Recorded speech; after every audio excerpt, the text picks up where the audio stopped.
आज माझ्या घरी असं झालं की सर्वांना गोडच खायचं होतं. म्हटलं मग काय करायचं? जसं थंडीच्या दिवसामध्ये कसं असतं की तिखट गरम गरम काहीतरी खावंसं वाटतं, तसंच साईडला काहीतरी गोड असं चवीला भारी असलेलं आणि गरमच खायची इच्छा होते. तर मग मी म्हणून म्हटलं की चला आता हा आज शिराच करायला हवा आणि तुमच्याशी शेअर पण करायला हवा. तर बघा, आता मी तसाच हा पदार्थ आहे. तर तुमचं स्वागत आहे माझ्या चॅनलवर किचन लॅबमध्ये. तर बघा, आज मी बनवते छान मऊ लुसलुशीत असा जाड पिठाचा गव्हाचा शिरा बनवते. तर त्याच्यासाठी लागणारं प्रमाण मी परफेक्ट सांगते, तशाच प्रमाणानुसार करा तर तुमचा कुठेही चुकणार नाही. 2 वाट्या पाणी घेतलेलं आहे मी आणि आता पाणी गरम करायला ठेवलेलं आहे. जर जाड पीठ नसेल तर तुम्ही बारीक पीठ गव्हाचं वापरू शकता, तर चालेल. आता बघा, मी पाणी ठेवलेलं आहे गरम करायला. तसंच मी आता याच्यामध्ये 1 वाटी साखर घालणार आहे. एक वाटी. जर तुम्हाला जास्त गोड हवं आहे असं तर या प्रमाणात गोडच होतं, फिक्कं होत नाही. तर बघा, आणि मी त्याला छान ढवळून घेते. त्याचा पाक नाही तयार करायचा आहे, पूर्ण साखर विरघळून घ्यायची आहे. आणि समजा तुम्हाला गूळ वापरायचा आहे तर अर्धा गूळ आणि अर्धी साखर घ्या, 1 वाटीचंच प्रमाण करा. आता तूप पण मी 1 वाटी काढून घेतलेलं आहे. आता त्याच्यातनं मी 2 ते 4 चमचे उरवून घेतलेले आहे आणि बाकीचं गरम करायला ठेवलं. आता बघा, मी जाड माझ्याकडे गव्हाचं पीठ अवेलेबल होतं, मी तेच घेतलं आहे.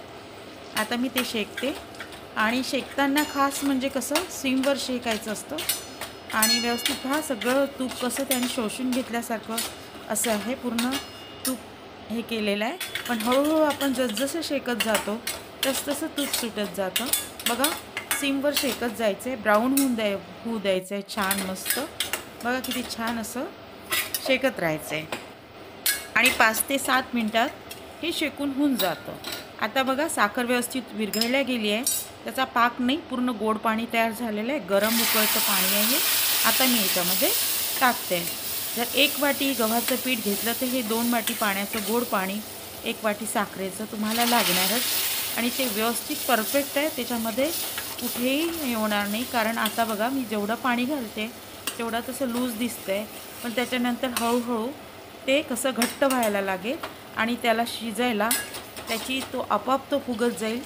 गव्हाचं पीठ जसं फुगणार तसं ते पाणी पूर्ण तेवढं त्याला लागणारच आहे.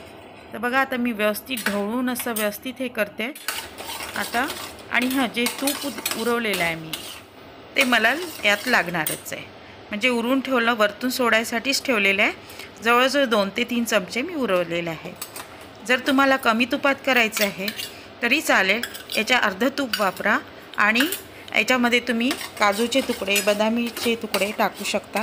थंडीच्या दिवसात खायला छोटे असो की मोठे, तर हे सर्वांना आवडण्यासारखाच पदार्थ आहे. अगदी मऊ आणि लुसलुशीत असा छान होतो. बघा कसं छान घट्ट झालं आहे आणि मस्त झालं आहे. आता याच्यावर मी बदामीचे काप करून ठेवले, ते काप घालते. थोडा वेळ याला आधी वाफ येऊ देते. वाफेसाठी मी याच्यावर 2 ते 2.5 मिनटं फक्त झाकण ठेवणार आहे आणि ते सुद्धा मी सिमवरच गॅस ठेवलेला आहे, नाहीतर खालून लागायचे चान्सेस असतात. तर बघा, आता व्यवस्थित झालेलं आहे, पूर्णपणे हा शिरा तयार झालेला आहे. तर खूप छान टेस्टी पदार्थ आहे आणि तुम्ही नक्की ही रेसिपी बनवा आणि मला कमेंट्स देत चला की तुम्हाला माझ्या रेसिपीज आवडतात. तर बघा, आता मस्त शिरा तयार झालेला आहे. आता मी वरतून याच्यावर बदामाचे काप टाकते आणि व्यवस्थित बाउलमध्ये काढून घेते. बघा, मी 7 ते 8 बदामी घेतले आहे, त्याचे व्यवस्थित कट करून घेतलेले आहे आणि त्याला मिक्स करते. तुम्ही आणखी वेगळे ड्रायफ्रूट्स टाकू शकता आणि गरम गरम सर्वांना सर्व करू शकता. सगळ्यांना आवडेल. जाड पीठ नसेल तर घरातलं बारीक पीठ वापरा आणि असा छान मऊ पण होतो. आणि दुसरी गोष्ट म्हणजे तुम्हाला नुसत्या गुळात करायचं असेल तर 1 वाटी पूर्ण गूळ, चिरलेला गूळ वापरा आणि तोही पाण्यात विरघळून घ्या. आणि आता बघा, हा पूर्णपणे तयार झालेला आहे शिरा. अगदी शिऱ्याची रेसिपी अगदी रेडी झालेली आहे. अगदी छान दिसायला जितका छान आहे तितकाच टेस्टी झालेला आहे. तर भेटूया पुन्हा नवीन अशाच छान रेसिपीसोबत. Thank you so much. बाय.